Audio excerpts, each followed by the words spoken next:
Olá, leitores! Boa tarde! Prontos para a nossa live de 20 anos de Harry Potter? Olá! Olá, bem-vindos! Olá! Gente, mais uma live sobre os 20 anos de Harry Potter. Hoje a gente vai receber um convidado muito especial, que é o Vitor Menezes. Ele é super fã de Harry Potter e ele transformou isso no trabalho dele. A gente recebeu aqui influenciadores, o Pedro Martins, que é representante do Potteries, que é o maior site do Brasil sobre Harry Potter. E hoje a gente vai começar a nossa série com fãs da série, pessoas que realmente transformaram Harry Potter num pedaço grande de suas vidas. E hoje a gente teve uma notícia super inesperada, né? Que a gente botou até aqui no feed, que foi o Harry Potter at Home, que foi anunciado hoje, que é um projeto da Wizard World sobre... Na verdade, cada semana uma celebridade vai ler um capítulo do primeiro livro, do Harry Potter e a Pedra Filosofal. Tá em inglês o vídeo, mas o primeiro é com Daniel Radcliffe. E tá nos nossos stories, tem uma artezinha. É só você arrastar para cima que você vai ser direcionado para esse vídeo. E a gente ficou muito em choque. A gente viu que vocês também, tá super... todo mundo curtindo lá a publicação. E foi uma surpresa. Então, acho que é um projeto realmente para as pessoas ficarem em casa, né, durante a pandemia. E aí, cada semana uma celebridade vai ler um trecho do livro. Vai ser incrível. E o vídeo do Daniel tá maravilhoso. Muita gente surpreendeu, né, porque ele voltou a fazer uma ligação com Harry Potter. Ele estava meio distante da série. E hoje ele apareceu lendo o primeiro capítulo. Todo mundo ficou em choque. E no dia 30 de abril a gente comemorou, justamente, parece que foi orquestrado pelo universo, a gente comemorou os 20 anos de Harry Potter no Brasil, o lançamento de Harry Potter e a Pedra Filosofal em abril de 2000. E a gente está lançando uma edição especial, não sei se vocês já viram, acredito que sim, justamente para essa data. Então é a coleção completa de Harry Potter, com capa dura, folha amarela. As ilustrações de capa são lindas, colocando uma do lado da outra, elas formam uma imagem contínua. E a gente está disponibilizando, já está em todas as livrarias, e a gente está disponibilizando tanto no formato avulso, então você pode ir comprando livro por livro, como num box especial. Deixa eu só ver se o Vitor já mandou. Não, ainda não. Tudo bem, vamos esperar ele aqui, não tem problema nenhum. Deixa eu ver o que vocês estão falando. Gente, durante a nossa conversa, vocês podem perguntar, tá? Que eu vou ficar de olho e vou anotar aqui no meu bloco de notas. A gente está fazendo essa série de lives especiais justamente para poder bater um papo sobre Harry Potter, que eu acho que é um assunto que não se esgota. A gente já está na nossa quinta live, já fez 4 lives sobre esse livro. Não só sobre Harry Potter e a Pedra Filosofal, mas sobre a série. E a gente vai ter até o final dessa semana outros papos. A gente vai ter uma conversa que vai ser super legal, que vai ser pegar as perguntas de vocês. Olá! Olá, Juliana. Tudo Oi, bom? Victor. Tudo ótimo, seja Tudo bem. bem-vindo. Obrigado, muito obrigado pelo convite. Imagina, a gente que te agradece por ter Sim. topado a live para poder falar sobre esse assunto que você, mais do que ninguém, sabe que é inesgotável, né? Sim, com certeza. E eu fiquei muito feliz que o convite de vocês veio justamente no dia do meu aniversário. Foi o melhor presente. Sério? Ai, que Sério. maravilhoso, que bom, que bom. Primeiro, eu quero te agradecer mesmo, porque você realmente transformou, essa história é muito legal, eu quero que você conte nos mínimos detalhes aqui, mas você transformou a série num pedaço da sua vida que é muito importante, né? Que é parte do seu trabalho. E você Sim. acaba disseminando a palavra de Harry Potter para todo mundo. E isso é muito, muito importante pra gente. Então eu quero te agradecer primeiro pelo seu trabalho e por você ter aceitado participar da nossa live. Ah, eu que agradeço, assim, eu tenho um carinho muito grande por vocês, pela Rocco. Primeiramente porque é a casa do Harry Potter no Brasil, e é graças a vocês que o Vitor, de 11 anos, começou a ler Harry Potter. E também todo o apoio que vocês sempre têm me dado nos cursos, com envio de brindes e tal. Então, assim, só agradecimentos mesmo. Vitor, me conta um pouquinho sobre a sua... Antes de falar do seu trabalho, de tudo que você faz em relação a Harry Potter, eu queria que você me contasse um pouquinho como foi a sua primeira experiência mesmo, seu primeiro contato com o livro, ou se foi pelo filme, como é que isso aconteceu? Sim, beleza. O meu primeiro contato foi com o filme, A Pedra Filosofal. E eu lembro, assim, como se fosse hoje, assim. Sempre que eu lembro, eu parece que estou assistindo um filme na minha cabeça. Eu estava na quarta série, foi em 2002, estava na quarta série do Fundamental. E era um dia que estava chovendo bastante e a gente não teve educação física naquele dia. E aí a professora falou, já que vocês não vão ter educação física, eu vou passar um filme que tem feito muito sucesso entre as crianças, vocês vão adorar. Aquela coisa de professora que assim, não tem o conteúdo para dar, então vamos passar filme. E aí um monte de gente ficou revoltado, que era educação física. Eu particularmente nunca gostei de educação física, então para mim não foi. O filme mil vezes. Exatamente. E aí ela colocou o VHS da Pedra Filosofal e na hora que começou, assim, eu fiquei vidrado. Eu lembro que, claro, quando você passa filme geralmente em escola, sempre tem uma turma que não assiste, que fica rindo. Eu tava sentando na primeira carteira, assim, eu fiquei assim, olhando pro filme, foi amor à primeira vista. E você tinha um... Eu tinha 10 anos. Tinha 10 anos, 2002. E eu fiquei apaixonado e tal. E aí, depois que a gente assistiu o filme, a professora falou, tem um livro, quem quiser, pode pegar o livro para ler e tal. E aí eu fui na biblioteca da minha escola, não tinha o livro. Aí eu fui na biblioteca municipal da minha cidade natal, que é Dracena, no interior de São Paulo. Eu sempre visitava muito a biblioteca com a minha mãe e eu cheguei lá, eles também não tinham um livro ainda, eles ainda não tinham comprado. E aí eles foram comprar só em 2003, foi coisa de um ano depois que eu consegui ter acesso aos dois primeiros livros. Demorou. E aí quando eu tive acesso aos dois primeiros livros, aí eu comecei a devorar a leitura, assim, E aí eu fui lendo conforme a biblioteca foi comprando. Eu lembro que eu fiquei muito ansioso para ler a Ordem da Fênix, já tinha sido lançado no Brasil há muito tempo e a biblioteca municipal não tinha comprado ainda. Não. E aí eu só fui ter meu primeiro livro de Harry Potter em 2007, que foi As Relíquias da Morte, que uma professora me deu de presente. E antes eu lia sempre na biblioteca da cidade e tal. O seu mesmo foi só o último, depois você completou a coleção. Isso, aí depois eu completei. Sim. Eu pegava sempre na biblioteca, e naquela época meus pais não tinham condições de comprar livros, e a gente toda semana eu e minha mãe estava na biblioteca municipal da cidade. E aí eu lia e relia, assim, eu conhecia o cheiro dos livros, sabe? Porque todo mês eu pegava um Harry Potter na biblioteca e ia para casa abraçado, lendo. E eu lembro quando a minha professora, foi minha professora de artes que ela me deu em dezembro de 2007. Vocês lançaram a Relíquias da Morte no Brasil, ela me deu de presente. Eu peguei o livro assim, chorei na sala de aula e tal. Primeiro livro. Nessa época de criança, assim, quando você lia, você tinha algum grupo para discutir sobre os livros ou você tinha algum grupo da internet? Não, assim, eu comecei a participar ali em 2006, 2005 das comunidades do Orkut. Eu acompanhava sempre que eu tinha acesso à internet, ao Potterish, assim, muito amor ao Potterish também. O Oclumensa também, que era o do Diego, né, eu também acompanhava. E agora amigos eu não tinha. Infelizmente eu fui um adolescente muito solitário. Tem uma autora, que é a Carolina Munhoz, que ela é muito Harry Potter. Ela fala que foram os amigos dela durante a adolescência. Tem muita gente que relata isso. Que personagens eram amigos das pessoas, né? Sim, eram meus melhores amigos. No ensino médio foi quando eu comecei a fazer mais amizades, e aí eu sempre ficava falando, leiam Harry Potter.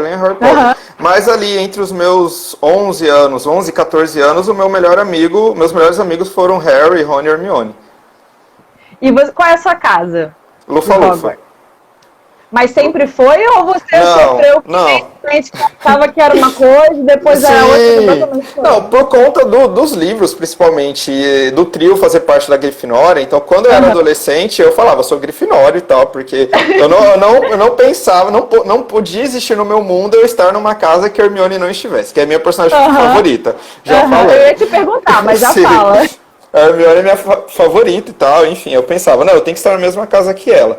Depois, ali com meus 18, 19 anos, quando eu comecei a refletir mais sobre a série, assim que eu entrei na graduação de História na Unicamp, eu comecei a pensar a série um pouco diferente por conta da minha formação também, eu percebi que a melhor casa era a Lufa-Lufa, porque é a casa que recebe todo mundo, sabe? Não tem distinção. Então é a casa que defende a diversidade, então é a melhor casa. E aí eu comecei a me identificar com a Lufa-Lufa. Só que eu já tinha comprado o uniforme da Grifinória. Então assim, eu tenho no meu guarda-roupa o uniforme da Grifinória, mas no meu coração e no Pottermore eu sou lufano. E como que... Você é historiador, né? Você se formou em História, e aí você começou, dentro da sua graduação, foi que você começou a ligar os elementos da história, do Potter à história mesmo, e fazer umas coisas? Sim.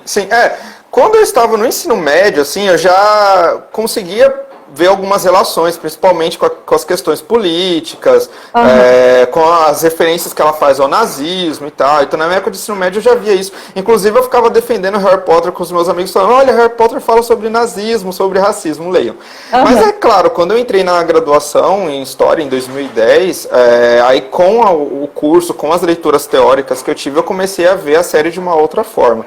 Mas não foi na graduação que eu trabalhei com Harry Potter, que eu fiz pesquisa com Harry Potter. Na graduação eu trabalhei com muitas coisas, entre elas eu cheguei a trabalhar com arqueologia, participei de escavação, trabalhei com cinema, o meu mestrado foi sobre história em cinema, foi agora, entre o final do mestrado e o início do doutorado, que eu comecei a trazer Harry Potter para minha pesquisa. Não porque eu não quisesse antes, mas porque há um preconceito muito grande dentro da academia. Infelizmente, ainda hoje, há um preconceito muito grande de se estudar Harry Potter, seja na letras, nos estudos literários ou na história.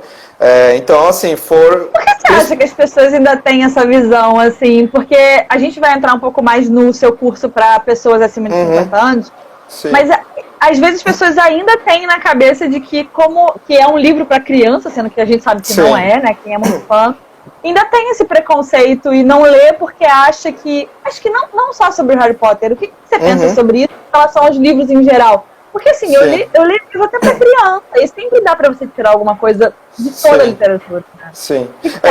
Eu sou uma pessoa que sou um grande fã da literatura jovem adulta e eu defendo ela com unhas e dentes, para além de Harry Potter. Mas assim, eu acho que pensando fora da academia, há uma ideia geralmente que assim, se é uma história feita para o público infanto-juvenil ou criança, se é uma HQ, se fala de fantasia, automaticamente é uma história menor, é uma história que não me diz respeito, eu, uma pessoa adulta, né? Então não vou ler. Muitas pessoas ainda pensam isso, e não só em relação a Harry Potter, a qualquer tipo de literatura que seja voltada para um público infanto-juvenil e etc.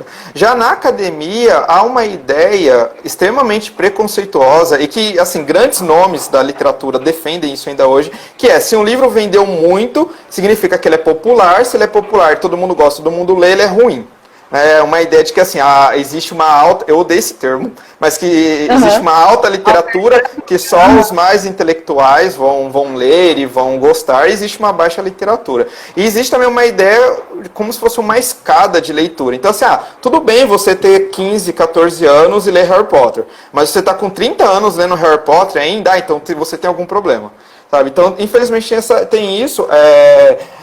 E é claro, tem algumas obras infanto-juvenis que já são consideradas clássicas dentro da academia, como Alice no País das Maravilhas, por exemplo. Sim, claro. Mas Harry Potter sofre esse preconceito por ser uma obra voltada inicialmente para crianças e adolescentes, por ser uma história fantástica, por ser uma autora inglesa, então muitas pessoas vão usar a justificativa, porque a Inglaterra é imperialista, então a gente está consumindo imperialismo. Não que essa crítica não tenha razão do imperialismo, mas eu acho que não dá para levar, né, levar assim no caso de Harry Potter. E também uma ideia de que vendeu, então óbvio que Harry Potter vai ser ruim. Né? E enquanto que... E isso vai ser principalmente nos estudos literários. Na história, eu costumo dizer que a história ela é um pouco mais aberta ao trabalhar com literatura. Né? Claro que há preconceitos na história também, mas eu acredito que um historiador tenha hoje mais facilidade para analisar Harry Potter numa monografia, por exemplo, do que alguém da letras, dos estudos literários, onde vai bater muito na tecla dessa questão estética, estilística e tudo mais. E é uma pena, assim, esses dias eu vi o Caco, ele compartilhou uma postagem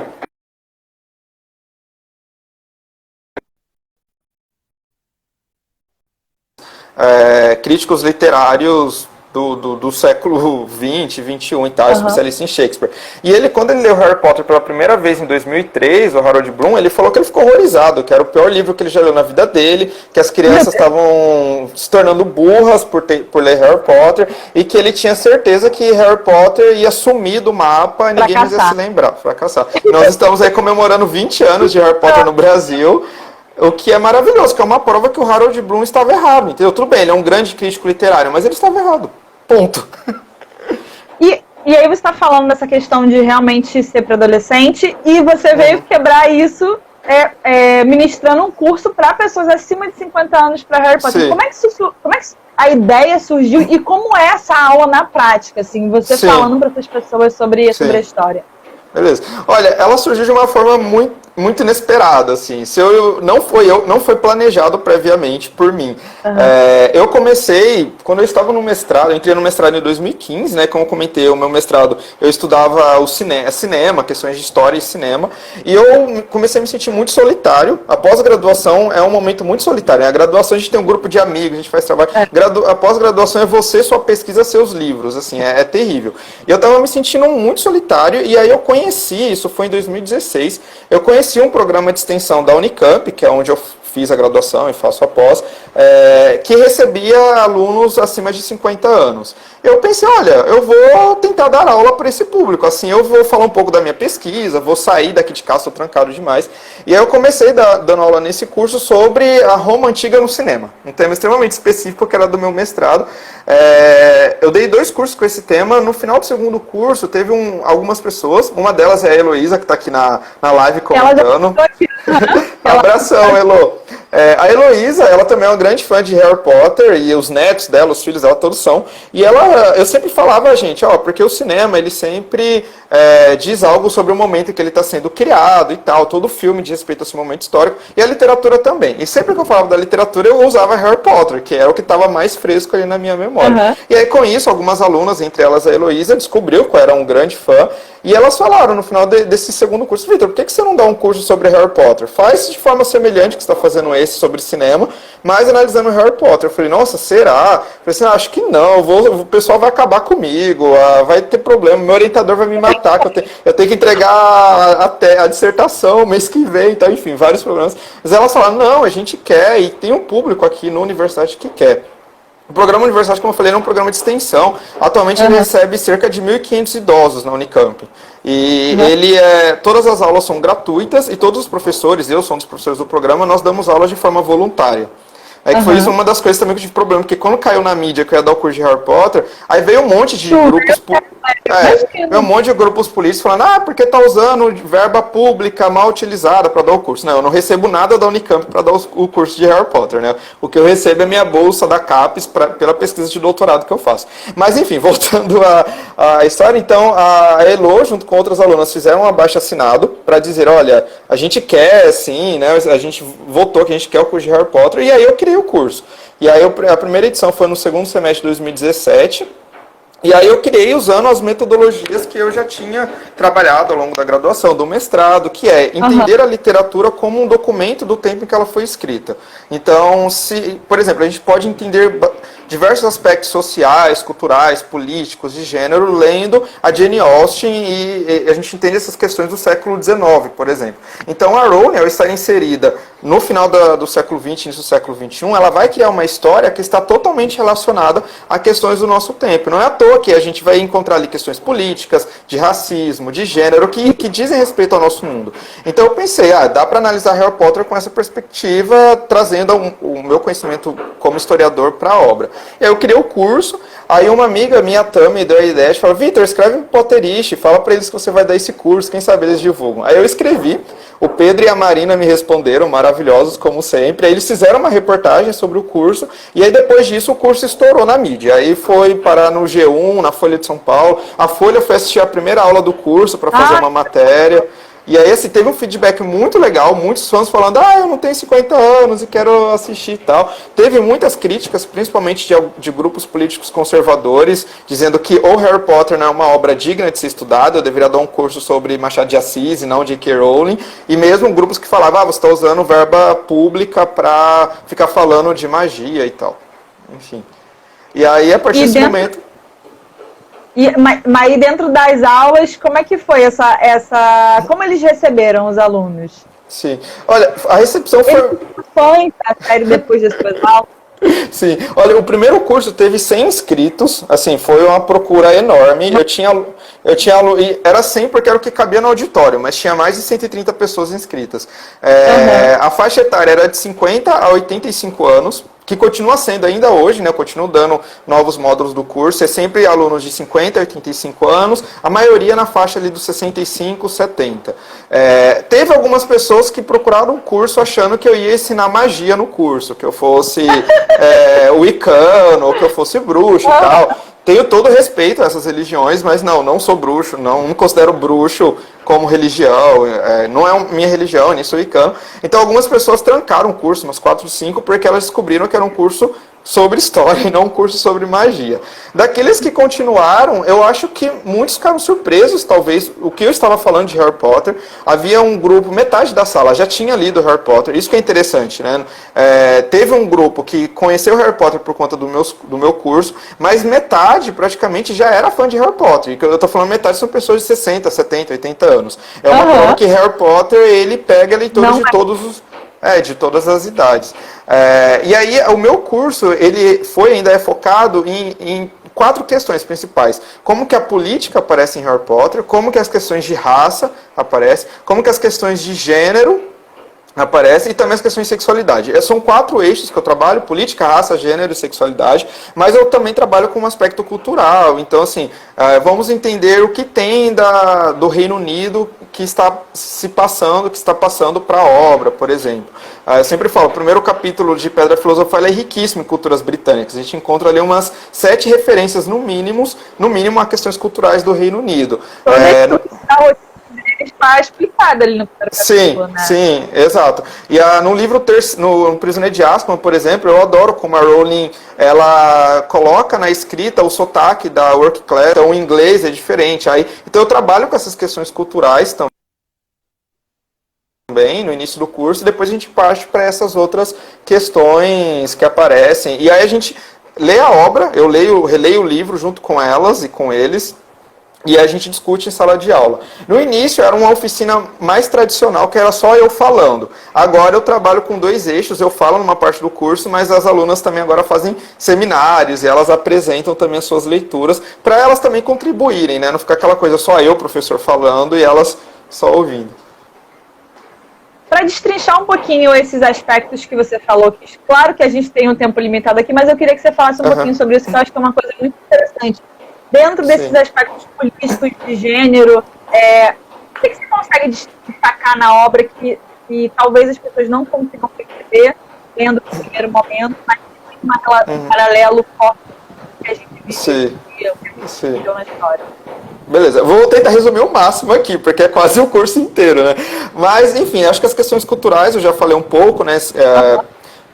Para quem nunca fez um curso envolvendo história e literatura, acho que a primeira coisa que a pessoa tem que ter em mente é que um autor, ele nunca escreve uma obra de forma neutra. Sempre ele vai passar para essa obra suas crenças pessoais, suas crenças políticas, e em alguma medida isso vai aparecer. Quem ele é, de onde ele é, influencia. Então a Rowling, ser uma mulher branca, britânica, tem uma influência na forma como ela entende o mundo e como ela representa por meio da literatura. Já foi falado em outras lives, por exemplo, a questão da violência doméstica que ela sofreu, como que isso vai aparecer na narrativa e tal. Ela está escrevendo numa sociedade que no século XX passou por 2 guerras mundiais, passou pelo nazismo, Guerra Fria, e é uma sociedade, no caso da britânica, que é extremamente estratificada em classes sociais, né? Quando a gente fala em classes no Brasil, a gente não tem ideia o que é classes no Reino Unido. É uma coisa muito mais fixa, tanto que o sotaque se diferencia, né? A classe média tem um sotaque, que é o sotaque chamada BBC, a working class tem outro sotaque e tal. Então ela vai passar isso para a narrativa. Por exemplo, questões de classe. A forma como ela representa a família Malfoy e os Weasleys é uma analogia que ela faz ao sistema de classes. Né? Então, os Weasleys representam essa classe média baixa, né? Eles são pobres, mas é uma classe média baixa. Quando a gente fala que os Weasleys são pobres, é interessante pensar também que ser pobre no Reino Unido é diferente de ser pobre no Brasil. Né? Então, eu já tive alunos que falaram, Vitor, mas eles têm dinheiro para comprar todos os materiais de Hogwarts, sabe? Então, É diferente, a coisa é diferente. E os Malfoy, eles vão representar essa aristocracia, que ainda existe no Reino Unido e tal, com toda a sua pompa e etc. Quando a gente fala em questões de raça, e aqui eu estou falando principalmente do racismo científico, que é o racismo que surge no século XIX. A gente não existe na história a ideia de racismo como existe hoje, antes do século XIX. No século XIX, médicos, antropólogos, sociólogos, enfim, vão ser os criadores, naquele momento, de uma ideia que existem raças diferentes, e ao criar essa ideia de que existem raças diferentes, automaticamente vai falar, existe uma raça superior, que é a branca, existem as inferiores, existem as raças de segunda categoria.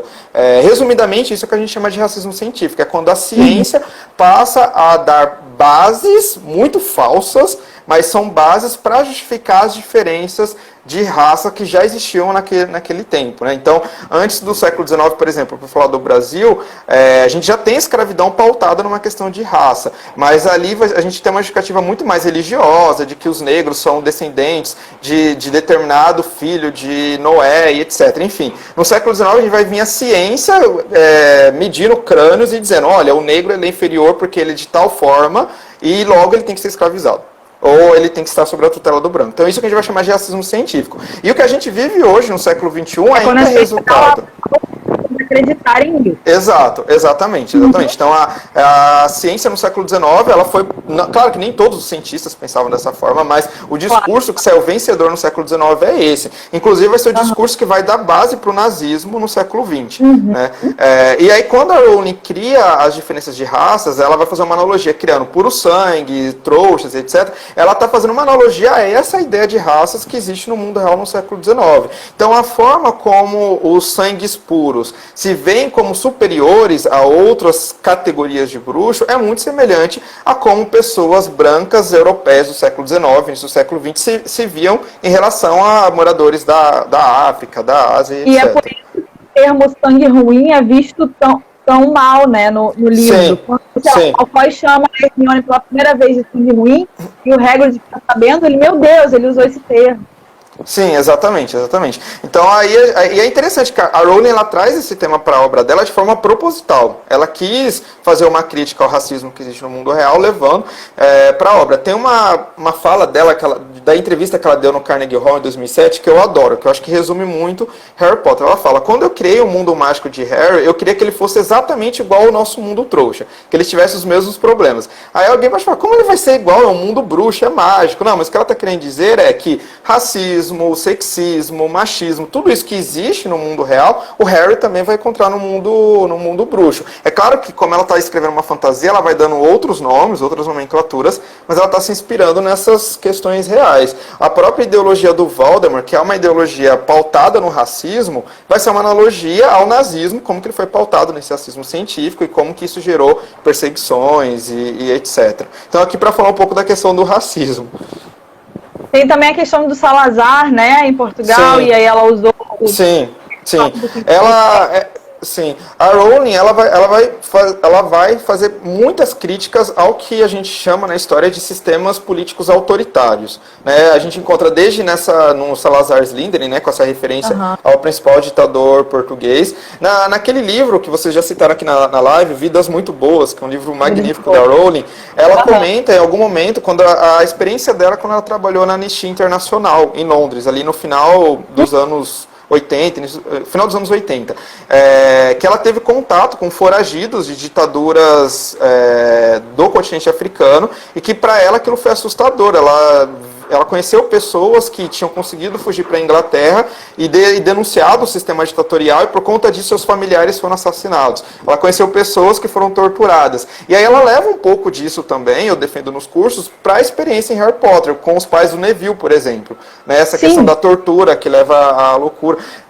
A Inglaterra nunca teve abertamente um sistema político autoritário, como nós já tivemos aqui no Brasil, em diversos outros países. Eles já tiveram líderes autoritários, mas um sistema político autoritário não. E a Rowling ela vai se inspirar nesses signos gerais de uma ditadura. Então, quando ela escreve A Ordem da Fênix, que é meu livro favorito, assim, sempre foi... É o meu favorito, desde que eu li pela primeira vez.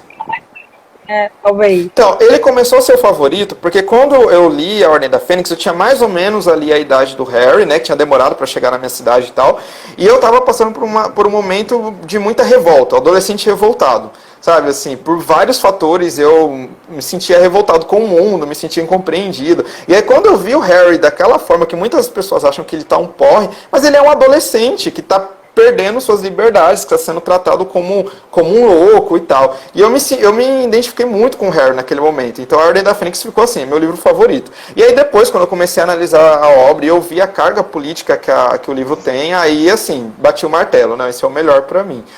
E o que eu acho interessante, só para finalizar essa questão de política, é que na Ordem da Fênix, a Rowling ela faz uma analogia com uma ditadura que surge por meio de um voto democrático. Então, em tese, o Cornélio Fudge, ele é o primeiro-ministro porque ele foi eleito democraticamente ali dentro do ministério. Só que com o passar do tempo, com medo de perder esse governo, enfim, vários fatores que quem já leu a Ordem da Fênix sabe, ele começa a subverter as instituições democráticas para que aquele seu governo faça tudo o que ele quer e etc. e se torne uma ditadura. Sim, só que e é o golpe mais difícil das pessoas perceberem, porque, como acontece, por exemplo, aos poucos, como a mãe do Dino e vários outros bruxos não percebem o que o Fudge está fazendo. Porque, assim, eles estão num mundo onde ninguém quer acreditar que o Voldemort voltou, ou seja, as pessoas preferem viver numa fantasia, acreditar que está tudo bem, do que acreditar que o mal está de volta, confiam piamente nesse líder, que é um líder burro, incapaz de estar ali naquele governo, assim. Enfim, a gente conhece vários por aí. E a população, ela escolhe acreditar de certa forma. Ela também é influenciada pelas fake news. A Ordem da Fênix vai ser alguém botou pra gente essa parte, sim, que é o profeta de fake news, e a gente traça um paralelo com a nossa realidade. A gente Exato. Do império das fake news entra perfeitamente nesse. Sim, e o que eu acho brilhante, uma das coisas assim, a Rowling é brilhante em vários sentidos, mas uma das coisas que eu acho mais brilhante dela, quando a gente fala de fake news, é que ela já coloca o tema das fake news no Cálice de Fogo, quando a gente não tem uma ditadura em Harry Potter, quando a gente está ainda numa democracia, porque não é só um governo ditatorial que vai ter fake news, numa democracia também pode ter esse movimento de fake news, e aí, então assim, as fake news começam no Cálice de Fogo, e aí elas vão se estatizar na Ordem da Fênix. A gente vai ter o governo pagando, literalmente, assim, para o Profeta Diário publicar só o que ele quer. E aí as pessoas vão ter uma dificuldade de perceber que elas estão entrando numa ditadura, porque, como assim? As instituições continuam existindo, né? A Suprema Corte dos Bruxos existe ainda. Aparentemente. Mas aí por trás a gente tem o Cornelius Fudge subvertendo todas as instituições. Já nas Relíquias da Morte, a Rowling vai fazer uma analogia bem mais com o fascismo e com o totalitarismo, e aí ela vai mostrar um golpe mesmo, né? Então você tem os comensais entrando no ministério, matando o Scrimgeour e tomando conta. O Voldemort não vai ficar ali ocupando cargo de primeiro-ministro, mas ele está por trás de tudo, e as pessoas percebem que algo aconteceu. Então, isso é maravilhoso. A gente consegue, por meio de Harry Potter, ensinar em sala de aula diferentes tipos de surgimentos de governos ditatoriais. Um pelo golpe e outro pelas transformações das instituições democráticas. E, perfeito. Assim, estou com vontade de ter 50 anos para fazer seu curso. Tem uma coisa das metáforas também, né? Eu até vi um tweet seu, pesquisando sobre você para entrevistar, sobre os dementadores e a depressão. Ela tem esses dois sentimentos também como metáfora no personagem. Sim. Eu acho que assim, o Prisioneiro de Azkaban vai ser um livro com várias metáforas, né? A gente, como você falou, tem a questão dos dementadores. A Rowling, ela sofreu de depressão ali no início dos anos 90, com o falecimento da mãe dela e com a separação do primeiro casamento. E é interessante como ela transformou esse sentimento que ela tinha ao ter depressão nos dementadores. Então ela comenta, né? Aquele sentimento, ela sentia um sentimento de vazio, né, como se nada existisse, ela colocou os dementadores. Mas uma das metáforas que eu acho mais interessantes é o que ela faz com a licantropia do Lupin, que é uma analogia ao HIV e à AIDS, né? Então, assim, lembrando que a Rowling, ela viveu ali no auge da AIDS, do HIV nos anos 80, onde centenas de pessoas morreram, e naquele momento, quando a AIDS surge, em 81, os governantes, os principais governantes, aqui pensando Inglaterra, França, Estados Unidos, todos ignoraram o vírus no início porque chamava de câncer gay. A gente já vê uma questão homofóbica, preconceituosa, E mesmo depois, quando se começou a se fazer pesquisas, e que se começou a desenvolver coquetéis e tal, ainda tinha essa ideia de câncer gay. Recentemente, um líder político no Brasil voltou a falar em câncer gay, pra gente ver como que as coisas demoram para se modificar. E as pessoas que são portadoras, que são portadoras do vírus HIV, sofrem um preconceito enorme na sociedade. Há uma desinformação enorme, as pessoas não têm ideia do que é ser um portador de HIV, as pessoas não têm ideia, por exemplo, que hoje uma pessoa que porta o vírus, desde que ela toma a medicação, ela vai levar uma vida comum e pode viver até 80, 90 anos, sabe? Então há uma desinformação e é um preconceito muito grande. E aí ela usa do personagem Lupin para falar sobre isso no mundo dela, né? É a Rowling dizendo assim, olha, você é preconceituoso com quem tem HIV, mas por que você gosta do Lupin? É a mesma coisa que está acontecendo aqui no mundo bruxo, está acontecendo no mundo real. Então, então, eu estava até falando, não sei se você viu a minha live com o Pedro, eu acho que às vezes a gente precisa ter um desenvolvimento de maturidade mesmo para conseguir perceber algumas coisas nos livros que a gente não consegue. E é interessante o seu curso, porque você está mostrando isso. Né? Você pega em relação com isso. Então, porque já escreveram pra gente muitas pessoas que realmente não veem o aspecto político de Harry Potter. Pra mim é uma coisa que é impossível. É impossível. Eu sempre falo assim, ó, o enredo de Harry Potter, a base de Harry Potter é a política. Você pode tirar toda a magia, todo mundo deve ficar triste e tirar a magia, porque óbvio, a gente chega a Harry Potter pela magia, né? Todo mundo que é fã de Harry Potter se interessou pela magia. Mas, por exemplo, vamos fingir que... Exato. Mas, gente, vamos fingir que não existem bruxos, por exemplo. A história continua funcionando. Você tem um líder fascista que assassina 2 militantes que estavam lutando contra seu governo. O filho desses militantes vai herdar, de certa forma, essa luta e vai combater esse sistema autoritário. Então, veja, a essência da história se manteria sem a magia. Mas se a gente tira o tom político que a Rowling traz, Harry Potter não se sustenta. Essa é uma tese que eu tenho e defendo piamente nos cursos. Eu concordo totalmente com você. Mas é claro, assim, eu sempre falo, não existe leitura errada de Harry Potter. Cada leitor lê o livro mediante a sua idade, mediante a sua experiência. É óbvio que essas leituras que eu faço hoje de Harry Potter são influenciadas 100% pela minha formação como historiador. Então, assim, uma pessoa, eu nunca percebi isso que o Victor está falando. Não tem problema. Não, você não leu Harry Potter errado. Eu sempre falo, você leu errado se você achar que Harry Potter não é político, porque isso está muito claro. Mas, assim, falei que tem gente que acha que não é político e é político. Aí eu falo, não, vamos ler. Mas assim, brincadeiras à parte, há diversas formas de ler Harry Potter. E aí o que eu trago nos meus cursos é uma leitura mais possível que a gente pode fazer por meio da história. E aí a gente vai indo nos livros e, assim, sempre tentando pensar esse contexto maior da obra, né? Acho que essa é a principal diferença em ter um historiador falando de Harry Potter de alguém dos estudos literários, por exemplo, da letras. Alguém que vem da letras, a pessoa vai focar muito mais no texto em si, né? Na questão do gênero literário, no estilo. Enquanto que nós, historiadores, a gente também vai falar sobre estilo, isso também é importante, mas a gente está preocupado, sobretudo, com o contexto e com a influência social, cultural e política que há na obra. Victor, agora saindo um pouco da parte do seu curso, falando mais sobre seus sentimentos em relação à obra, o que você tirou de mais importante, assim, como fã mesmo, da obra para a sua vida? Sim, olha, eu tenho uma opinião muito parecida com a do Pedro, que ele falou ontem, assim, Harry Potter, para mim, formou meu caráter, eu defendo isso. Falando um pouquinho, assim, um pouquinho da minha biografia, eu venho de uma família evangélica, e ao longo de toda a minha criação, da minha adolescência, eu aprendi diversas coisas na igreja que hoje eu via como extremamente preconceituosas. A dificuldade que eu tive ao longo da minha toda a adolescência de aceitar minha sexualidade, por exemplo, foi resultado disso. Mas Harry Potter foi uma contrapartida que, assim, quando eu me sentia sozinho, quando eu pensava, eu sou uma pessoa errada, enfim, várias coisas que passavam na minha cabeça no Victor adolescente, era Harry Potter que eu recorria. E ali eu sempre encontrava a mensagem da Rowling, não importa quem você é, né? Não importa as suas qualidades, importa as suas escolhas, importa o que você faz. Então isso, assim, de certa forma, era bastante terapêutico pro Victor de 13, 14 anos. Então eu digo assim, muito do que eu sou é resultado de Harry Potter, muitos preconceitos meus foram quebrados graças à leitura de Harry Potter. E eu sou, assim como o Pedro também, eu sou fã da J.K. Rowling. Para além de Harry Potter, assim, eu leio tudo que ela escreve e adoro. Mesmo quando ela faz algo que eu não gosto, eu critico, mas eu falo, mas é a Rowling. Ela fala algumas coisas que a gente fica meio assim, sim. Não, exatamente. A Rowling, assim, é como uma mãe muito querida, assim, que ela erra, tem horas que eu quero ficar sem saber dela, mas sempre... Mas eu acho que também tem que botar na cabeça que ela é humana, né? Porque eu acho que a série, eu acho que causa um pouco isso. A gente colocou ela num lugar que não permite que ela erre, e ela erra. Exato. Falou tudo, Juliana, exatamente isso. E eu acho que hoje a gente está vivendo muito uma cultura do cancelamento, né? Eu tenho muitos problemas com essa ideia do cancelamento.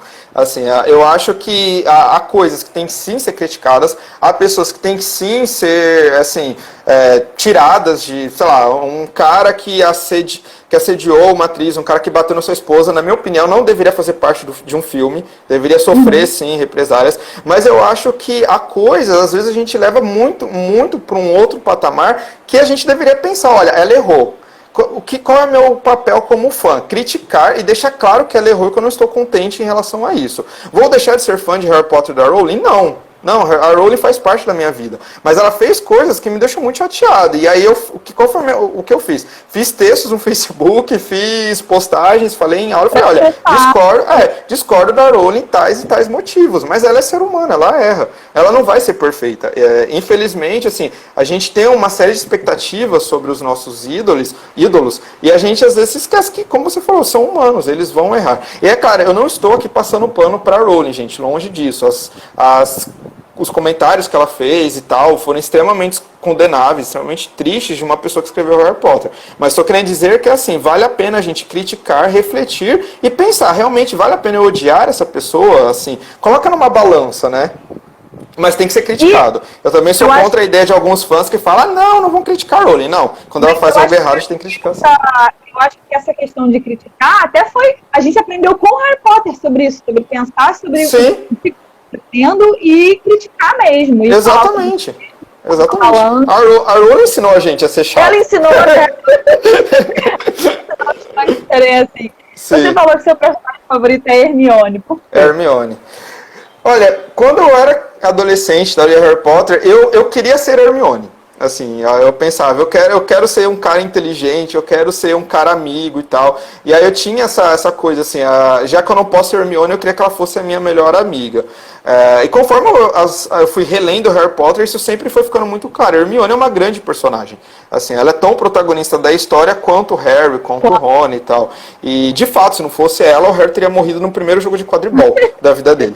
Né? Então, assim, ela tem uma importância muito grande. E, pra mim, ao mesmo tempo que a Hermione representa alguém que eu queria ser na vida real, ela acho que representa um novo perfil de personagem feminina dentro da literatura jovem adulto. Antes de Harry Potter, a gente não tinha dentro desse gênero literário uma protagonista que ao invés de ser caracterizada por ser dócil, por ser submissa, por sempre precisar ser salva, etc. Aquelas categorias que a gente vive vendo em algumas personagens por aí, a Hermione é totalmente ao contrário. Veio e falou assim, não, como a gente tem a ideia das princesas, né? Porque as meninas, né? Eu preciso ser salva, alguém. Agora não, porque recentemente realmente personagens femininas até em desenhos são fortes, como Ana, Mari, mas quando a gente pensa em 1997, a Rowling criando Harry Potter, isso não era comum. Isso é uma outra questão também que eu sempre falo quando a gente vai falar sobre a questão das sexualidades em Harry Potter. Harry Potter, gente, está cheio de sexualidade. Eu já vi muitos fãs... falar um pouquinho sobre isso, porque eu acho esse tema interessantíssimo. Pode falar. Pode deixar. Eu vejo muitos fãs falando, principalmente quando foi divulgado, o David Yates divulgou que não ia aparecer explicitamente a homossexualidade do Dumbledore, aí vários fãs escreviam, mas Harry Potter não é sobre sexualidade. Enfim, e aí eu falo, não, você está enganado, Harry Potter fala também de sexualidade o tempo todo. Uma pessoa que geralmente fala, Harry Potter não fala de sexualidade, é porque ela liga a ideia de tratar sexualidade quando a gente está sempre falando, por exemplo, de bissexualidade, homossexualidade. É tão naturalizado no nosso mundo a ideia de heterossexualidade como norma, que as pessoas esquecem que quando tem um personagem heterossexual que está se apaixonando, que está se relacionando, que está indo pro baile, dançar, isso é sexualidade. Então, Harry Potter está cheio de sexualidade. A partir do momento que o Snape é um personagem hétero, se apaixona pela Lilian, e aí acontece tudo o que acontece ali, Harry Potter já tem sexualidade. É uma sexualidade heterossexual, sim, mas ela já está ali. Quando a gente chega no Cálice de Fogo e você vê as meninas sendo representadas como rindo à toa, por conta do baile, o Harry todo sem jeito em quem ele vai chamar pro baile e tal. Que é quando eles realmente começam a pensar nessa questão do namoro e se relacionar, né? Sim. Então isso é sexualidade. A Rowling tá trabalhando com sexualidade adolescente o tempo todo. O que ela não trabalha de forma explícita nos livros é a homossexualidade ou a bissexualidade. Ou seja, a gente vai ter em Harry Potter um mundo que ela criou naquele momento que a gente pode chamar de bastante heteronormativo.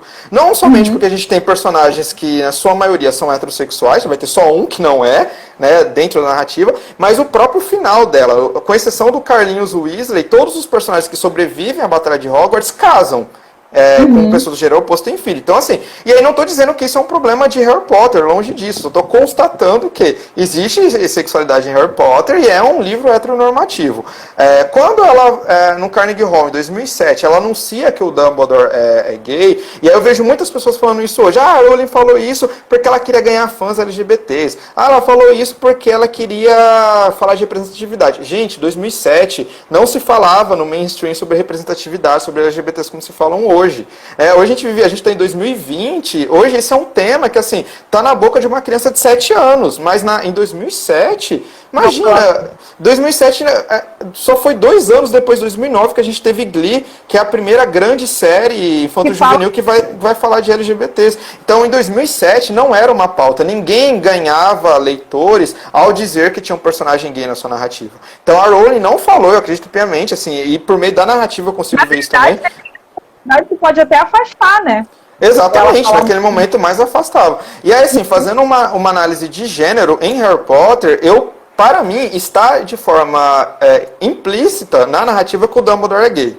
Ela vai usar de uma série que a gente vai chamar de marcadores de gênero, que a gente pode criticar, porque vão ser marcadores bastante tradicionais, como, por exemplo, o Dumbledore gostar de crochê, as cores das vestimentas do Dumbledore. E quando a gente chega em Relíquias da Morte, as cartas que ele troca com o Grindelwald, gente, ninguém fica trocando carta 2 horas da manhã só com um amigo. Não, não vai, tá? Não funciona assim. Então ali, ela não escreveu com todas as letras Dumbledore gay, mas já estava ali na narrativa, eu consigo encontrar. E aí, assim, a gente pode questionar, por que ela não colocou de forma explícita? Porque o livro talvez não venderia, porque é um livro infanto-juvenil, a gente está falando em 2007. Se hoje causa polêmica você ter um livro hoje, com personagens hoje, vamos pensar em Brasil, gente. A gente tem aí escolas sem partido, pessoas querendo tirar das escolas livros que tem alguma menção a personagens que não sejam heterossexuais. Então vamos pensar em 2007. Então ela pode não ter colocado, porque de fato ela perderia público, o editor dela não quis, enfim, tem N motivos. O que eu não acredito é que ela tenha só falado na entrevista porque ela quis falar. Então eu acredito que sim, ela sempre pensou o Dumbledore como gay. Agora, o que ela fez com isso, depois a gente pode criticar. Né? Quando a gente vem para Animais Fantásticos, já estamos em 2016, 2018, onde está no auge a gente falar de representatividade, e ela continuar falando do Dumbledore só fora das telas, aí eu vejo um problema. E a gente pode perguntar também, por que a Warner, de repente, não autoriza o Jude Law a aparecer explicitamente como gay? É óbvio que para os entendidos, aquela cena que ele está olhando com o olhar apaixonado pro Grindelwald, está ali, claro, ele é já gay. Já diz, né? Já diz. Só que, assim, a gente precisa ter no roteiro, sabe? A gente precisa, tem que estar claro. Porque senão dá brecha para dizer, não, é coisa de gente louca aí que quer ver o que não existe. Não, o Dumbledore é um personagem gay e isso tem que aparecer no roteiro. E aí, então, eu acho que, assim, a crítica é válida, a Rowling, a partir do momento que, porque estamos em 2020 e ela ainda está tratando a homossexualidade do Dumbledore como ela fez em 2007. Agora, que ela falou que ele era gay só para conseguir dinheiro dos LGBTs, não. Isso não. Assim, se a gente pensar historicamente, não faz sentido. Essas questões que você está falando para mim, que você dá no seu curso, também não estão explícitas. Então, são as questões que precisam ser levantadas a partir dessa interpretação daquela leitura. Né? Sim, exatamente.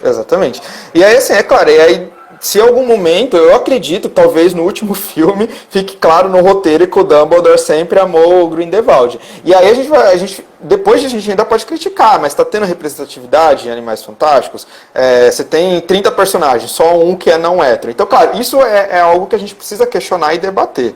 Mas eu acho que o que a gente sempre tem que tomar cuidado é pensar mesmo no contexto da crítica que a gente está fazendo, né? Para a gente não começar a julgar tudo ou achar que tudo é bonito sem levar em consideração e aí, o que está por trás, né? Essa cultura de cancelar as pessoas sem nem ao menos discutir, né? Exatamente.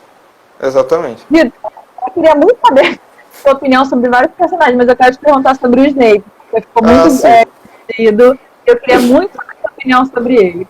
Sim. Primeiro, eu quero saber se você tem um personagem que você não conseguiu. Tem um que você não conseguiu. E a sua opinião sobre o Snape, eu quero saber, porque eu vou perguntar para todo mundo isso, que é muito polêmico. Beleza, bom, vou falar primeiro qual que é o meu trio favorito, assim, de Harry Potter. Tá. Hermione, Dumbledore e Harry. Nessa ordem, são os meus 3 personagens favoritos. O que eu menos gosto, que eu odeio, que acho que quase todo mundo odeia, é a Umbridge. Eu acho que ela é uma personagem que não dá pra gente tentar não dá pra entender, mesmo quando a gente entende ela, a gente continua odiando. Não dá. No caso do Snape, eu não gosto dele, não está como meu personagem favorito, vai estar na lista dos personagens que eu não gosto, mas eu vejo Snape como um dos personagens melhor criados pela Rowling. E aqui eu tô falando, pensando também os livros Morte Súbita e os livros Cormoran Strike. Eu acho que o Snape é o melhor personagem que a Rowling já criou. Toda a caracterização dele, enfim, a história dele é uma história bastante completa, uma história que faz sentido na narrativa, a gente pode odiar as razões dele, mas para mim é o personagem mais completo que a Rowling já criou em toda a vida de escritora dela. Então eu admiro muito ele como a construção de um personagem, mas quando eu penso nele, o que ele fez, as escolhas que ele fez, eu não consigo não condenar.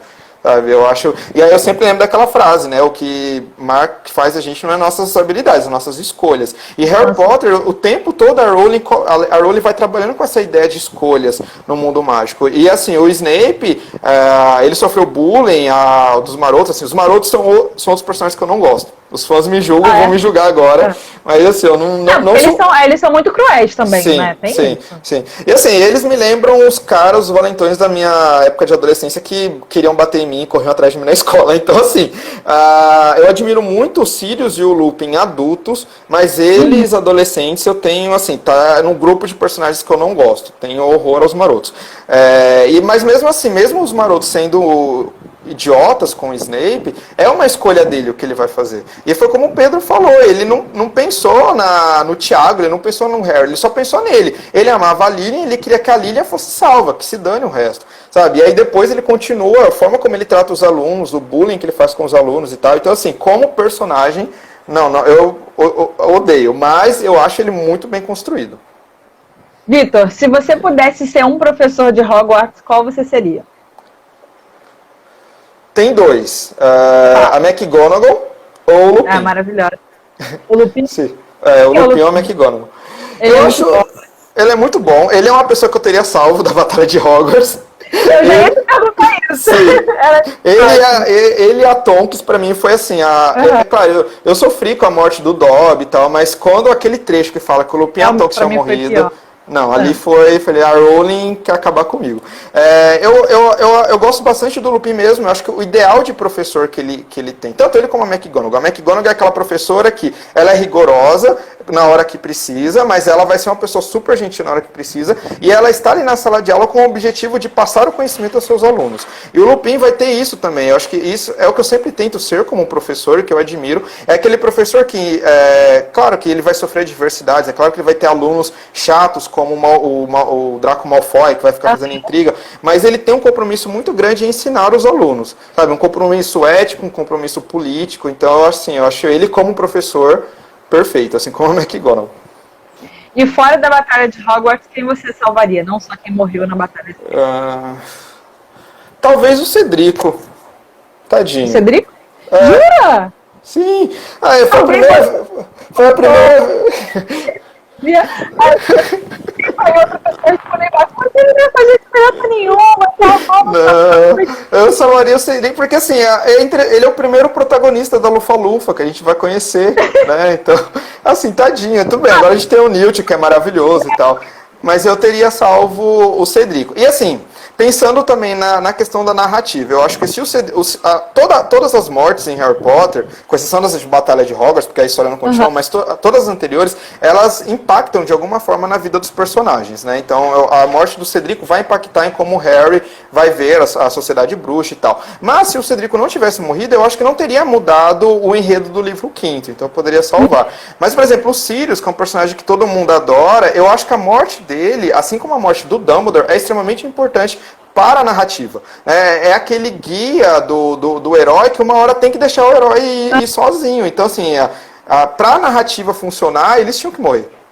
Mas você não acha que o Cedrico, quando ele morre lá no último desafio, né, do torneio Tribruxo, é uma coisa pro Harry entrar em contato com a morte, assim, que ele se lembre? Sim, também, com certeza. Vai ter, né, pra ele poder ver os testralhos e tal. Sim, tem isso também. Mas tadinho do Cedrico. Você vê que, assim, eu falo Cedrico, eu já lembro da criança amaldiçoada, começo a rir sozinho, mas enfim. Que a gente vai ver lá, né, pra quem não leu, gente, criança amaldiçoada, o Cedrico vai aparecer de alguma forma ali. É porque eles metem do tempo de novo. Sim, enfim.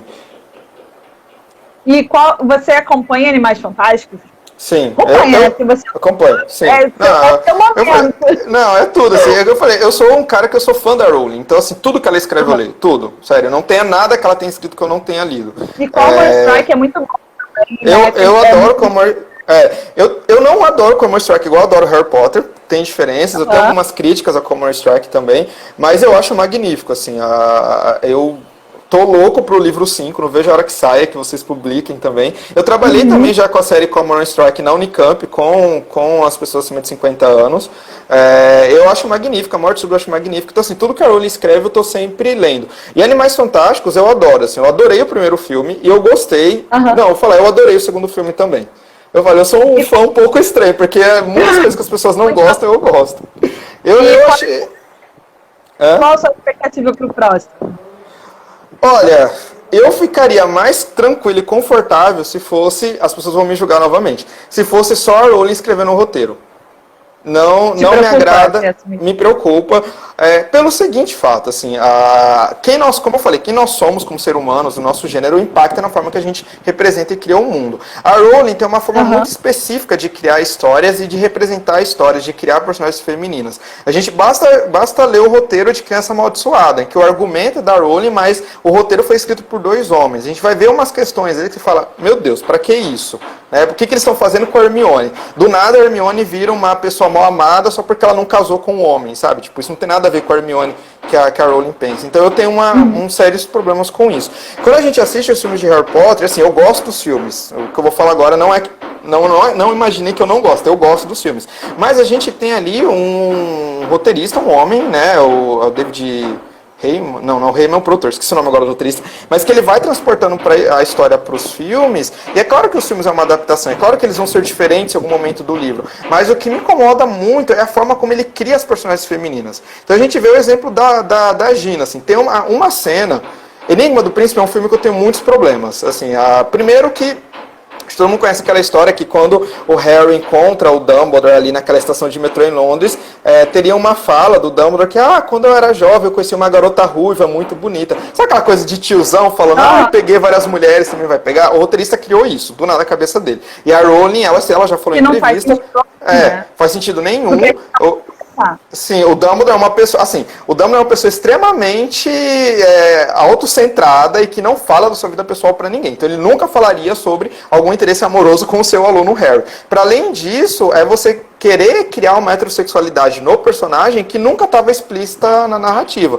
E aí a Rowling, quando ela leu esse roteiro, ela riscou e falou, olha, o Dumbledore é gay, não faça isso. O roteirista poderia ter feito o quê? Já que ele queria colocar essa conversa de tiozão, poderia ter falado, eu conheci um garoto ruivo quando eu era criança, adolescente. Né? Ou isso. Não, ele tira. Então, não. Ou se o personagem não é explicitamente hétero, então a gente tira. E aí, além dessa coisa que eu acho horrível que o roteirista fez, a gente vai ter a Gina naquela cena horrorosa. E ela perde muito.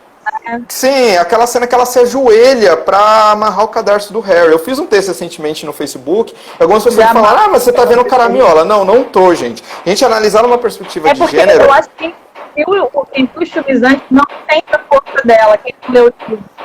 Sim. Perde. E isso tem também a influência de ser um homem escrevendo. Então, assim, eu não confio nos roteiristas dos filmes de Harry Potter, que me desculpem, gente, esqueci o nome agora, da mesma forma que eu confio na Rowling. Então, eu preferia que o terceiro filme fosse escrito pela Rowling. É claro, o segundo filme foi um filme que dividiu opiniões, muitas pessoas não gostaram, beleza, todo mundo tem o direito de gostar ou não gostar. Mas uma coisa que eu achei assim, muito absurda foram gente falando, afastem a Rowling, afastem essa mulher, coloquem o roteirista para escrever. Eu falei, meu, para, olha o que vocês estão fazendo. A história dela, sabe, assim, ela pode... se a gente vai ler os 7 livros de Harry Potter, a gente vai ver que vai ter momentos ali que também vai ter alguns deslizes dela, vai ter alguns momentos que você fala, meu, ela podia ter feito melhor. E ela estava começando a escrever um livro, começando a escrever roteiro. Então, assim, o primeiro foi excelente, o segundo teve problemas, então logo ela já não deve mais escrever, a gente vai colocar o outro roteirista. Então, isso me incomodou bastante. Isso é um pouco do que a gente estava falando, que a Tabata fez falar, que a gente quer confiar nela, né? Deixar ela... Sim, deixar. Sim. E aí, assim, eu, sinceramente, Juliana, eu tenho medo do que esse roteirista pode fazer na história. Porque é óbvio que ele já modificou o roteiro. Né? Se ele está como co-roteirista, ele deve ter pego o roteiro pronto da Rowling e ele reescreveu ali para ficar mais palatável, entre muitas aspas, para o cinema. E assim, eu acho assim, a Rowling, quando ela criou Harry Potter, ela fugiu completamente do que era esperado dentro de uma narrativa jovem adulto de fantasia. Desde a quantidade de páginas até nos temas que ela trata. E aí, depois de Harry Potter, diversos outros autoras e autores se sentiram empoderados para fazer o mesmo tipo de narrativa. A gente tem Jogos Vorazes, que vocês vão lançar agora a continuação, eu tô louco para ler. A gente vai ver que questões... Você é fã também? Sou fã. Amo Jogos Vorazes, amo. Assim, paixão. Você também faz estudo sobre Jogos Vorazes e Sociedade, porque eu vou te chamar aqui para outra live sobre isso. Sim. Inclusive eu trabalhei com Jogos Vorazes na universidade também. Sou apaixonado. E assim, vamos sim. O que é legal é que Jogos Vorazes ele vai trazer coisas além do que a Rowling já trouxe em Harry Potter. E aí o que eu tô querendo dizer que a Rowling ela criou moda ao fazer um livro que ninguém esperava que fosse feito. Então muitas pessoas falaram, os Crimes de Grindelwald é um roteiro totalmente fora do padrão mainstream de Hollywood. Tá, e daí? Por que a gente não pode inovar? Né? Por que a gente não deixa...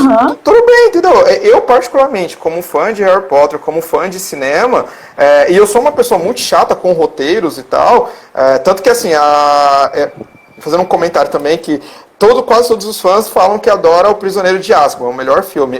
Como filme, a parte de direção eu acho melhor, mas o roteiro, pra mim, o melhor é Relíquias da Morte, parte 1. Então, assim, o meu favorito é Relíquias da Morte Parte 1. Então, eu acabo me pegando muito no roteiro também. E eu não acho que o roteiro de Animais Fantásticos tenha tido tantos problemas para a Rowling ser afastada, sabe? Eu acho que faz um sentido ali dentro da história. E eu acho que Animais Fantásticos 2 foi um filme que ela quis deixar claro pra gente o viés político que ela vai trazer para Animais Fantásticos e que é o Grindelwald. Então, eu lembro que quando o filme saiu, diversos fansites, assim, diversos canais famosos do YouTube e tal, fizeram uma crítica de o filme chama Crimes de Grindelwald, não tem crimes. Eu ficava, como não tem crimes? Como não tem, sabe? Essa crítica não faz sentido. Então, assim, as pessoas estavam... Mas é aquilo, se não tiver explícito, algumas pessoas não conseguem... Exato. E assim, e não falando mal, porque eu adoro os filmes da Marvel, adoro Vingadores e tal, mas às vezes as pessoas ficam tão acostumadas com a narrativa de super-heróis da Marvel, que você tem um boom, você tem uma explosão, você tem uma briga e tudo se resolve, que quando vai assistir um filme que é intriga, que o clímax não vai ser uma explosão, a pessoa acha que não teve um clímax, não justificou. Então, o Grindelwald não matou ninguém. Cara, crime não é só você matar. O discurso. Eu acho que também muitas pessoas terem dito que os crimes. Não havia crimes em Grindelwald é um sintoma da nossa sociedade também. A gente está vivendo num mundo, não é só o Brasil, é o Ocidente e o Oriente como um todo, onde a gente está dando uma guinada muito forte para extremas direitas, para governos autoritários e tal. E a gente tem em diversos cantos do mundo líderes políticos cometendo diversos crimes por meio de suas falas. Eu acho que a gente está tão anestesiado com esse mundo que a gente parece que não está mais percebendo que o que você fala também é um crime. Sabe, você não precisa matar uma pessoa que é negra por ela ser negra para ser racista, mas você pregar em algum lugar que o negro ele é inferior, etc., você está cometendo um crime e você está dando empoderamento para as pessoas irem lá e fazerem alguma coisa com pessoas negras, a mesma coisa com LGBTs, com mulheres, etc. Então, o discurso está ampliando aquela atitude, né? Exatamente. E aí, como o Pedro falou ontem, o Voldemort ele é um vilão extremamente impulsivo. Ele vai, pá, e mata. O Grindelwald não, ele manipula. Ele faz com que você mate o outro sem que você perceba por que você está matando. E esse é o grande crime. crime. E assim, o clímax do filme, ser o discurso dele, pra mim foi maravilhoso. Foi maravilhoso. A Rowling, quando ela escreve o discurso do Grindelwald, ela tá se baseando nos discursos que estão acontecendo desde 2016. Pra quem acompanha ela no Twitter, sabe o quanto que ela já brigou com o Trump, o presidente dos Estados Unidos, o quanto ela já deixou claro para ele, né, que ele é um autoritário populista. Ela já fez diversas críticas ao Boris Johnson, que é o atual primeiro-ministro da Inglaterra. Na época do Brexit, ela foi uma das pessoas que mais brigou contra o Brexit. Ela brigou com o próprio partido dela, que ela é filiada ao Partido Trabalhista Britânico, à esquerda britânica. Ela quase rompeu com o partido porque ela não concordava com as políticas do líder do partido, Jeremy Corbyn, que era o líder na época. E aí, quando ela escreve os discursos do Grindelwald, para mim, que estava acompanhando tudo que ela estava criticando, o que estava acontecendo em Inglaterra e Estados Unidos, principalmente, ela está fazendo uma alusão a personagens que ela considera populistas, como o Boris Johnson, como o Trump, como o Jeremy Corbyn e diversos outros. E aí fóbico, né, que é muito forte dentro. Exatamente. Vamos nos fechar aqui no nosso mundo, né? Eles são eles, a gente. Sim. E eu acho assim maravilhoso o cuidado dela nas palavras, né? Tem uma frase que vários fãs reproduzem e toda vez que eu vejo isso eu me arrepio todo, que eu falo, meu Deus, que a pessoa está querendo dizer isso. Que é aquela frase do Grindelwald: a magia só nasce em almas raras. E aí muitos fãs começaram a usar isso como um símbolo de algo legal, porque olha, ser bruxa é algo especial. O que a Rowling está dizendo ali é algo semelhante a alguém falar, olha, só é inteligente quem é branco. Sabe? É isso que ela está dizendo, a raça ariana. É isso que ela está dizendo. Essa ideia de que existe alguém superior e alguém inferior, e que esse superior tem uma alma rara, isso é racismo, sabe? Trazendo para o mundo real. Então ela coloca essa frase no Grindelwald, que está trazendo essa ideia de soberania, sei lá, bruxa, e muitas pessoas falam, nossa, que legal, ser bruxa é ser especial. Claro que ser bruxa é ser legal, mas não te faz diferente de outro, né? Igual você ser hétero, homo, negro, branco, indígena, não te faz melhor ou pior do que outra pessoa pelo que você é. E é isso que a Rowling está fazendo naquele discurso. Então, assim, pra mim é brilhante. Assim, brilhante e genial. Eu quero um dos meus grandes sonhos é um dia conhecer a J.K. Rowling e falar isso pra ela. Olha, você, além de ter mudado minha vida, você é uma escritora genial. Assim, só tenho que aplaudir o que você cria e escreve. E como eu já falei, confio piamente nela, no que ela vai fazer nos próximos filmes. Claro que isso não quer dizer que eu vou aceitar tudo, que eu não vou criticar. Então, você vai... Sim, o que precisa ser criticado, acho que tem que ser criticado. Eu jamais queria terminar essa live, sério. Acho que eu queria fazer 3 lives com você, mas vou precisar encerrar. Minha última pergunta para você aliás, quero fazer a live sobre os Jogos Vorazes com você. Pode marcar. Pode marcar, já sei. E para finalizar, eu queria que você falasse qual é a sua expectativa mesmo para os próximos 20 anos de Harry Potter. O que você quer que a sociedade absorva dessa história para a gente mudar mesmo? Para a gente não ficar discutindo as mesmas coisas em 2007, em 2010, 2020, 2040? Sim. Olha, eu como fã de Harry Potter, eu gostaria muito que todas as pessoas conhecessem Harry Potter lendo Harry Potter, né? Eu acho que aquela profecia que a McGonagall faz no primeiro capítulo, que toda criança vai conhecer o nome Harry Potter, já se concretizou no mundo real. Todo mundo hoje sabe o que é Harry Potter. Mesmo quem não tenha assistido lido o filme, sabe, é um bruxinho que usa óculos. Então eu acho que seria muito interessante que as pessoas conhecessem a história de Harry Potter. Muitos fãs ainda não leram os livros, só assistiram os filmes. Não julgo isso, longe disso. Também são fãs. Tem aquelas pessoas que falam, só é fã quem lê o livro. Não, quem só assistiu o filme também é fã. A gente tem cara com esse preconceito, né? Exatamente. Mas é uma sugestão que eu deixo. Quem ainda não leu Harry Potter, se já gosta dos filmes, gente, leia. Leia porque é magnífico, vocês vão sair completamente transformados após a leitura dos 7 livros, mesmo após a leitura dos roteiros de Animais Fantásticos e etc.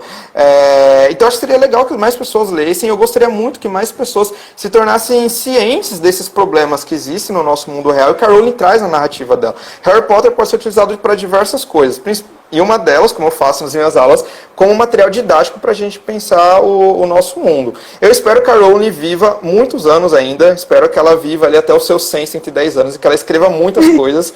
Tem uma entrevista dela recente sim, deve ter uns 3 anos, que ela falou que um dos maiores medos da vida dela é ela morrer antes dela escrever tudo que ela tem na cabeça. E aí eu desejo, por favor, não nos deixe, viva até os 110, 120 anos, escreva tudo que você tem para escrever, mesmo que seu livro for uma merda, eu vou ler, a gente vai gostar de ler e escrever. Então desejo isso.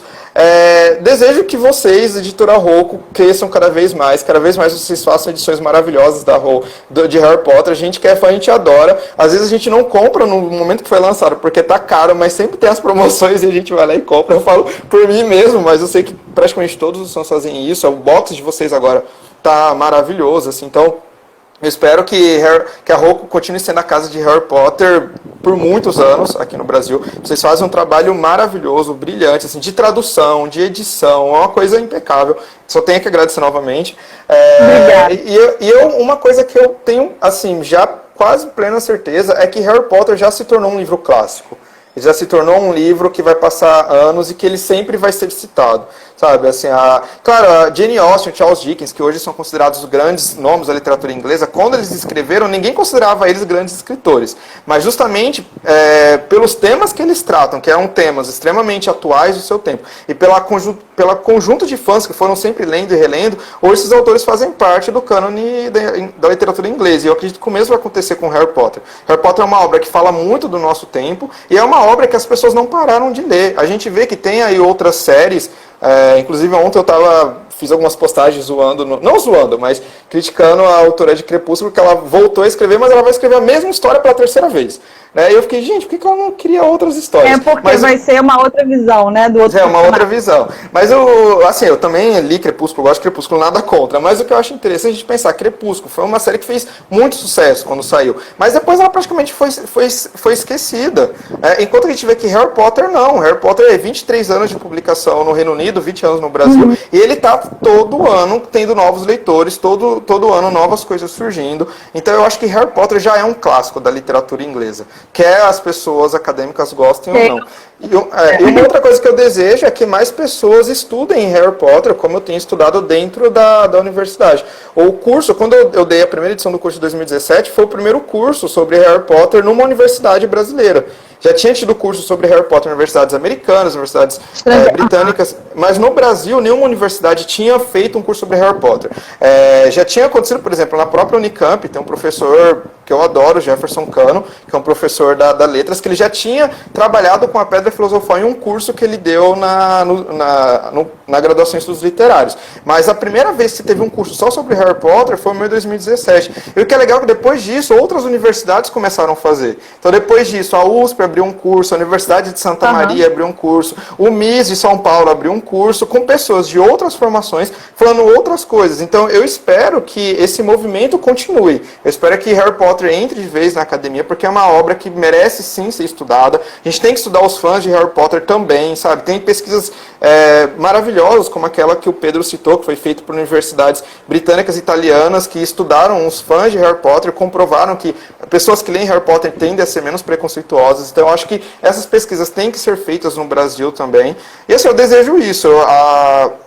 Eu fico feliz que em 2017 eu fui o primeiro que apanhou por parte da mídia conservadora em falar de Harry Potter dentro da universidade, e hoje, 3 anos depois, a gente tem a USP, a Federal de Santa Maria e outras universidades dando esse mesmo passo. As críticas continuam, mas eu acho que a gente não pode se abalar com as críticas, né? Então, assim, se alguém que está me ouvindo, que faz alguma graduação, que gosta de Harry Potter e quer estudar Harry Potter na monografia, no TCC, no mestrado, no doutorado, estude, gente, lute, vale a pena. Não desista desse sonho. Eu tive uma professora muito querida na Unicamp, e eu vou falar um palavrão, peço licença, que ela fala que pesquisa é igual tesão, você tem que ter para fazer. Sabe? Se você não tem tesão, você não vai fazer nada. Então, uma pesquisa acadêmica é isso, porque você fica, no caso do mestrado, 2 anos, agora eu estou no doutorado, estou no 3º ano, são 4 anos de doutorado, você fica infiltrado ali naquela obra, então assim, você tem que gostar, e nada melhor do que você fazer uma pesquisa com aquilo que você ama, no caso Harry Potter, né? Então, gente, estudem Harry Potter, vale a pena.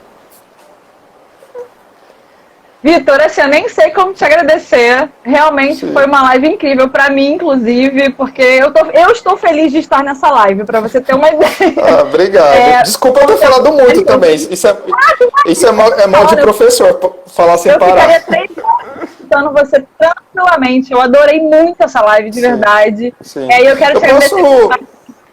Pode falar. Só uma coisa, eu vi que alguém perguntou aqui sobre o que é minha pesquisa de doutorado. Eu vou falar resumidamente.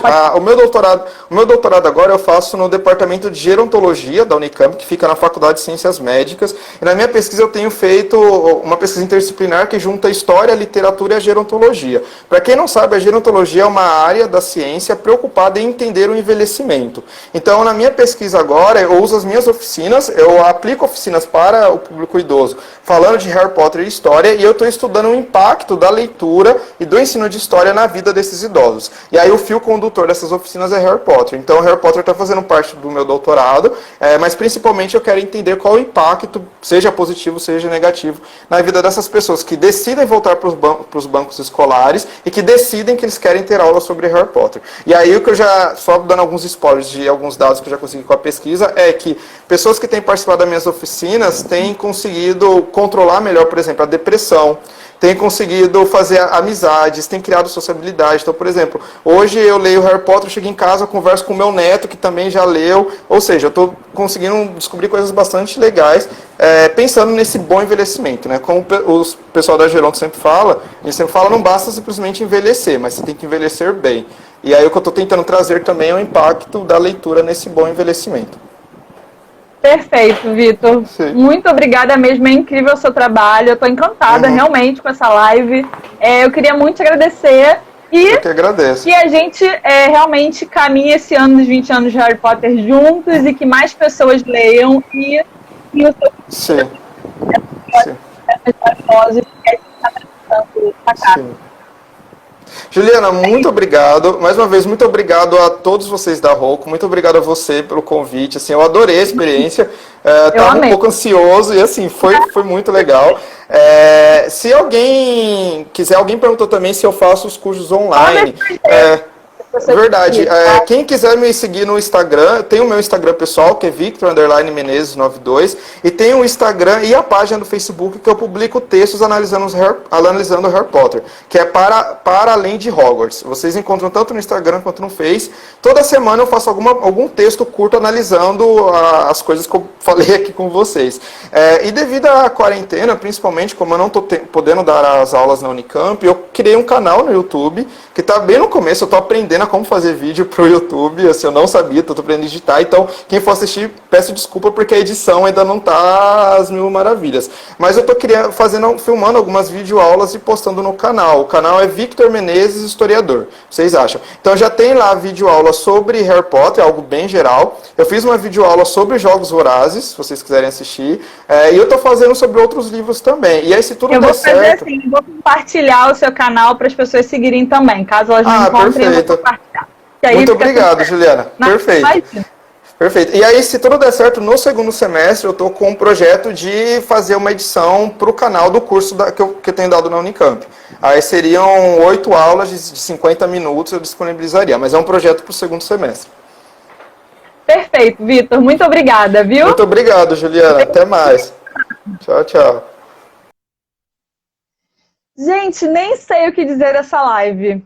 Perfeito, tô encantada, sério. Eu vou salvar, obviamente, perguntaram aí, é claro que eu vou salvar, eu vou deixar para quem quiser ver depois, muita gente não consegue acompanhar a live ao vivo, foi sensacional, incrível, eu amei, aprendi muita coisa também, e lembrando que as nossas lives vão até o final dessa semana, então todo dia a gente vai bater um papo sobre Harry Potter.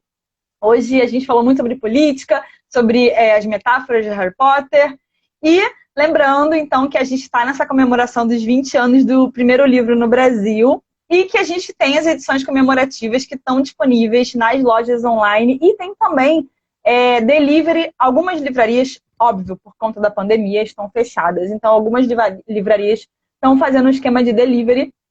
Então, verifique se na sua cidade tem, as livrarias estão entregando delivery. Aqui nos nossos destaques, tem algumas que tá com endereço, telefone, então você pode ligar, pedir ou pelo site, além das livrarias online. A gente tem as edições avulsas dessa edição comemorativa de 20 anos e também o box comemorativo. Então você pode escolher qual você prefere. Então amanhã a gente volta com mais live, eu vou anunciar no começo do dia. Então sempre no começo do dia a gente coloca aqui nas nossas redes sociais quem é que vai participar e de tarde a gente se encontra. Gente, eu amei, foi maravilhoso. Muito obrigada pela companhia, eu acho que vocês gostaram muito também aqui pelos comentários. E É isso, um beijão e até a próxima.